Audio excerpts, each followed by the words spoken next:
শেখ হাসিনার বিচার করে আপনি সাজিদ আলমকে খুশি করতে পারছেন, কারণ সাজিদ আলম বলছিল যে নির্বাচন এই শেখ হাসিনার বিচারের আগে নির্বাচন হবে না, বলছিল কিন্তু স্পষ্ট বলছিল। তো তাকে খুশি করছেন আপনি। না, ওনাকে তো তারাই নিয়োগ করছে এটা বলছে। হ্যাঁ, উনি আপনার নিয়োগকর্তা হতে পারে, তাহলে আমরা বাদ বাকি দেশবাসী কি গাঙ্গের জলে ভাইসে আসছি? তাহলে আপনি জানেন সাজিদ আলমের ই করেন যে চামচামি করেন। দেখেন একটা বিচার হলো, এত আলোচিত একটা ব্যাপার, সবাই জানে, সবাই ভুক্তভোগী, এই দেশে যারা ছিল সবাই দেখছে, সেরকম একটা বিচার হওয়ার পরের দিনই হিউম্যান রাইটস ওয়াচ, আপনার আন্তর্জাতিক মানব জাতিসংঘ মানবাধিকার হাই কমিশন এবং অ্যামনেস্টি ইন্টারন্যাশনাল, এই দুটো তো মনে করেন আপনার আমাদের পাড়ার কোনো সংগঠন না, তো আন্তর্জাতিক পর্যায়ে তারা পরের দিনই কেন এই বিবৃতি দিল? টাকা খাই দিছে? কথা বলতে পারবেন না আপনি।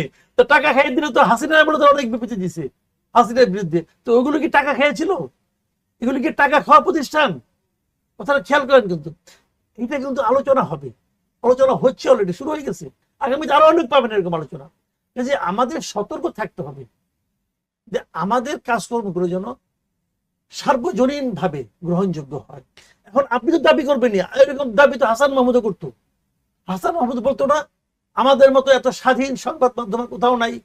এটা শুনে আপনি সংবাদ মাধ্যম লোক আমরা কি আনন্দিত হইতাম নাকি আমরা কৌতুক অনুভব করতাম?